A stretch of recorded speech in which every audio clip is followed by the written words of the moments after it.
là tổ nó thứ nhất. Để đứng lại gì vậy ra gì nhớ không? Nó giật chừa giật chừa. Thôi thôi.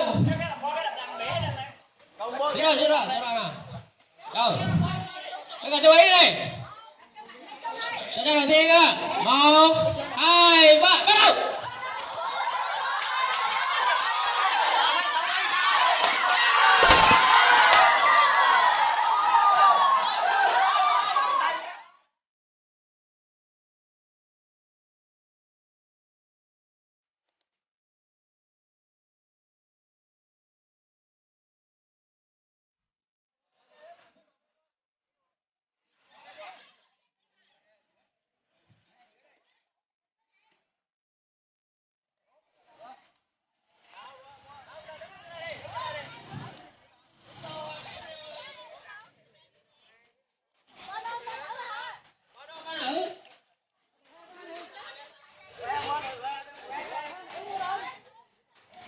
Tụ 1 là mọi người, tụ 2 giữa, tụ 3 trong.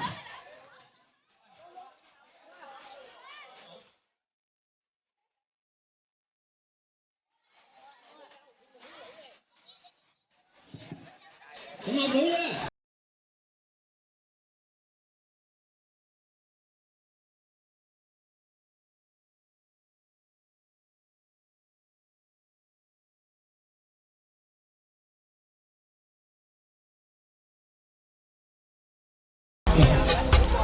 Bây giờ là bỏ hết mũi xuống đây nha.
Thôi nén lắm rồi, đứng sang cãi vô. Bữa một thiếu người đúng không? Ta vô được không? Đứng sang cãi vô. Cái đứng sang cãi là tính sao? Con ai đứng trên đó con? Em.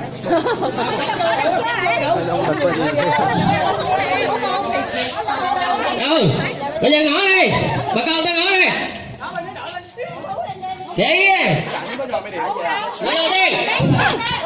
Bị lùn không được cái bị à lùn. Người đầu tiên đây. Người đầu tiên đầu vào này. Kẹp cho banh.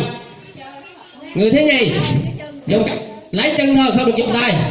Lấy cái banh nó ra, kẹp lại như thế này. Chuyền theo đến người cuối cùng. Không thì người đầu tiên quay lại đi. Sang cái người thứ hai lái xong là quay lại. Không lấy tay, chỉ dùng chân thôi. Không cái nào banh thấy cái đất về hắt.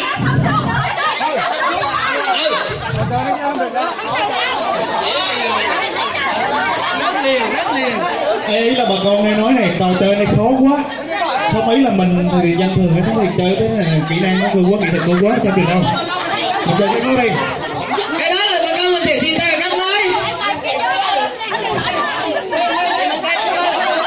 Cái nào kẹp thôi.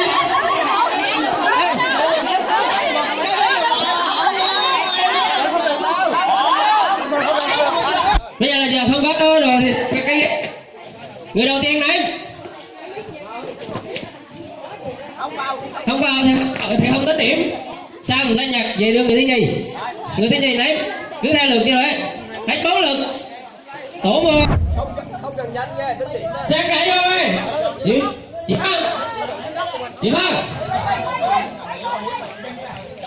Nhanh lên, thời gian không hạn chế mà. Cái nắng Hết đâu mấy nữ không được. 4 người là 4 người là không? Hết đâu mấy nữ. 4 người là 4 người là. Đây cho ơi. 4 người nó thấy luôn mà. 4 người. Người đầu tiên á ném sao? Ví dụ như đây thì còn điểm, sao ai nói nó thì đưa cho người thứ nhì. Mà cái đó mua cũng lượt ra đây đi. Tôi lao em. Mình đợi một cứ. Từ từ. Anh Phú à.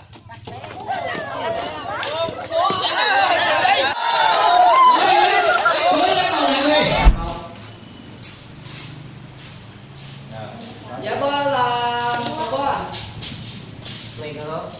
đập chuyền nước nè, dạ nhất là tổ ba. Gì mà? Dạ này là tổ ba. Qua mà. Rồi cái chạy qua rồi.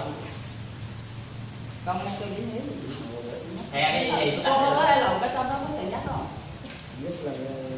Cái đầu tiên rất nhiều qua. Rồi đúng rồi. Nè, nhất đi nhẹ. Cái chỉ đo là nó đó. Tụi tôi gom nhất.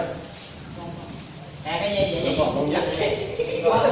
Đúng không? Tội. Cậu cho là cái gì qua này. Đúng không? Tội kinh tiếng. Đúng không? Gần cháy chứ. Đúng không? Gần cháy. Tụi con cũng được cái giải nhất về. Cái quyền. Đúng không? Được cái giả vậy nhất về. Dạ nhì là tổ ha. Rồi. Chị qua. Dạ bơ là tổ một. Tổ một đó là. Không được. Dạ